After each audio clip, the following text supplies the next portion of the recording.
Hello, I'm Jay Bessel from the local drop. I'm the head buyer for the group. We're going to talk about Syrah. We're going to talk about Shiraz, something which is kind of at the fore of a lot of people's mind. Today we're going to have a play with a few different things that I have on my right. We'll have a little taste of some of those wines and have a bit of a chat. But first of all, the idea of Syrah versus Shiraz, well, it's quite an interesting one because effectively we're looking at a grape varietal which is from the Rhone Valley. So up north, 100% varietal being a Syrah, or Shiraz as we call it. And as we travel down the river itself and we go into the southern area of the Rhone Valley, we start seeing Shiraz blended with other things like Mourvedre, and we see it blended with a little Grenache, and we have the wines from the Rhone Valley, the Côtes d'Arons. So today we're going to look at single varietals. So Shiraz is planted all across Australia, being Francophiles as we are in Australia, which seems ironic, but we are. We planted Shiraz everywhere, and quite often in warm areas as well. And these wines in the warmer areas give us more opulence. And Shiraz planted in cooler areas are giving us more crisp, fresher, lighter, more nimble wines in style. So hopefully we'll have a look at 3 wines that will show us a bit of all of that, hopefully, if everything's going well. So first of all, we'll have a little taste of these things. We'll have a chat about the producers, and then we'll have a little chat about the combo of all 3 wines. So first of all, wine number 1. This is gorgeous. I tasted this a little while ago and I'm really happy to revisit it. When I pour myself a splash, I mean a serious splash, because there's no point just giving yourself a little splash and go, I'm just going to have a little sniff of that. I want a decent amount in the glass so you can move it around. So wine number 1, this is Luc Lambert Syrah. So we're talking about marketing perhaps, but probably not. Luc Lambert's a bit of a hipster. He's not running a full sleeve and a Ned Kelly beard, but he's minimal intervention. So unfiltered, unfined, he has beautiful vineyards. And a couple of years ago, he decided to move his vineyard over a little bit, and he's on a cooler site with more granite. And you can actually smell it straight up. So put my nose into that. I'll have a little look at the colour as well. It's really pretty, super pretty. It's got this gorgeous hue, and it's not dark and inky, it's just bright and vibrant. First thing, put your nose in it. Oh, you get green peppercorns. It just jumps out of the glass. Really spicy. So high aromatics. Bit of blackberry fruit as well, just behind that. It just shouts, I'm cool climate Syrah. So.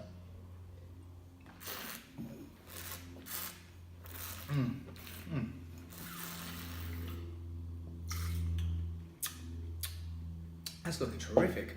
So it's got all the right spice component, some beautiful fruit in it as well, and that fruit just keeps pushing over top of the spice, but you're left with that kind of little bit of peppery, that pepper kind of green peppercorn thing, which is just gorgeous. It's crisp. It's racy. It's making my mouth water as well. So this is high acid. So what he's done here, which is very clever, he hasn't masked the fruit in oak. He's letting the fruit speak, but it's crunchy and it's fresh. Absolutely delicious. You can just drink tons of it. So I won't drink tons of it because I actually have another 2 wines to look at. So this is the Luc Lambert one. This is wine number 1, 17 vintage Syrah from the Yarra Valley. So a cool climate site, lots of granite, stony and fresh, and just absolutely delicious. So moving right along, we've got wine number 2. So wine number 2 is an interesting little beast.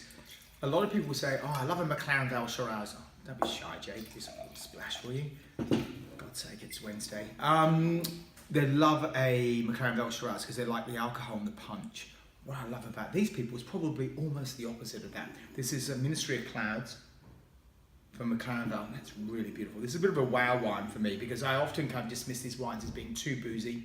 I often put my nose into them and just go, oh, I can smell this vodka and possibly some fruit behind it. This is not. So they used to work for a whole bunch of big players. Now they decided to get some small parcels themselves.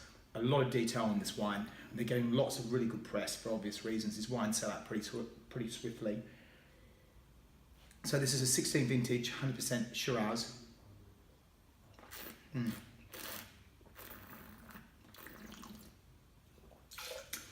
can feel it instantly on the palate. When you look at the colour, you've got more coloration. It's rich on the palate, and that spice is there, almost a bit of Christmas cake kind of stuff going on. But it's got something which is really textbook, and a friend of mine often talk about it. It talks about where it's from. McLaren Vale always has a little bit of chocolate box, but it also has this earthy quality. And quite often you find yourself putting your nose into a glass of McLaren Vale wine and talking about that French, terroir thing. You talk about the earth that it comes from, and then it has the overlay of the grape varietal, and that's really important. In this case, you can smell the fact that this is classic McLaren Vale wine. it's more elegant, it's a bit more restrained, but actually the secondary element is the fact that it's actually a grape varietal, which is Shiraz, and that's looking beautiful. Aromatics are lifted in the first wine, more concentration of fruit, a bit more plush, there's more spicing in it as well. Not green peppercorn spice, but more kind of fruity spice, more lush kind of build. I think that's looking really terrific. I'd be really happy to sit down in a restaurant setting or at home and have that on the table. Yes, I wouldn't ordinarily do McLaren Vale Shiraz, but I'd be really happy to share a bottle of this. Wine number 3. We're going to the big boys. So buckle up, people. We're going to the Barossa Valley. This is Bishop, which is made by Ben Glaetzer. The family are very famous in the area. The fruit set's all coming from Ebenezer, so a sub-region in the Barossa Valley. They are pretty sensible people. They know what they're doing in that area. They've been making wine for a few generations. Really smart. Until you start moving around the glass. God, you look at it and you go, okay, is that actually a glass of wine or something black and inky in my glass? Yes, we start talking about legs on a wine and rah, people want to see legs on a wine.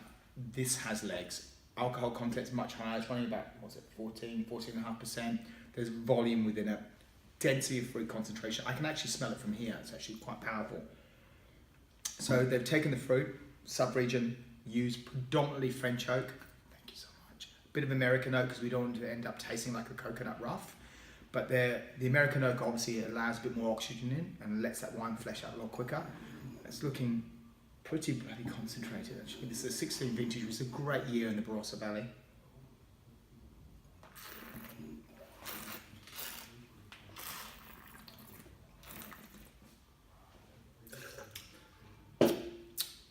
All right, that's pretty darn good actually. There's density of fruit, concentration, it's got everything you're looking for. It's got the plums, it's got a bit of tannin structure as well, and I don't think that's necessarily just from the oak, that's from the fruit concentration. What they've done is they've been sensible about it. They've let the fruit shine over the top of the oak. It's chewy, it has volume. I've got a couple of little goose pimply things going on, so I know it's got to be a pretty solid wine. So that's the Bishop by Ben Glaetzer. So if you're looking for something from the Barossa Valley, but you still want to taste the fruit and not just the oak, this is probably the wine to go to. So if we travel along, we're going to go from left to right, moving them just a little bit closer so you see the labels. Something a bit more elegant, something a bit more francophiled. This is classic Yarra Valley Syrah from Luke Lambert. And we're running a 17 vintage there. Beautiful spicing and flavour. Surprise, surprise, the wow wine out of the combo. This is a 16 vintage Ministry of Clouds Shiraz. And this is from McLaren Vale. Yes, it's built. Yes, it's got more fruit opulence, but it's not a cliche of itself. It actually is quite elegant for the style. So definite wow aspect there. And then the big bad boy in here, we've got a Ben Glaetzer wine. This is the Bishop Shiraz. And we're looking at a 16 vintage, full concentration from the Barossa Valley, but not covered in sweet oak. So the fruit can actually shine.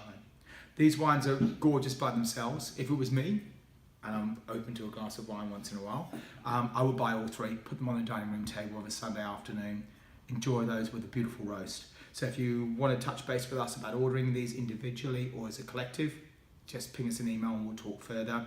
As a trio, I think they're sub 100, so well worth getting on board with. Thank you for now. I'm going off to have a random glass of wine myself.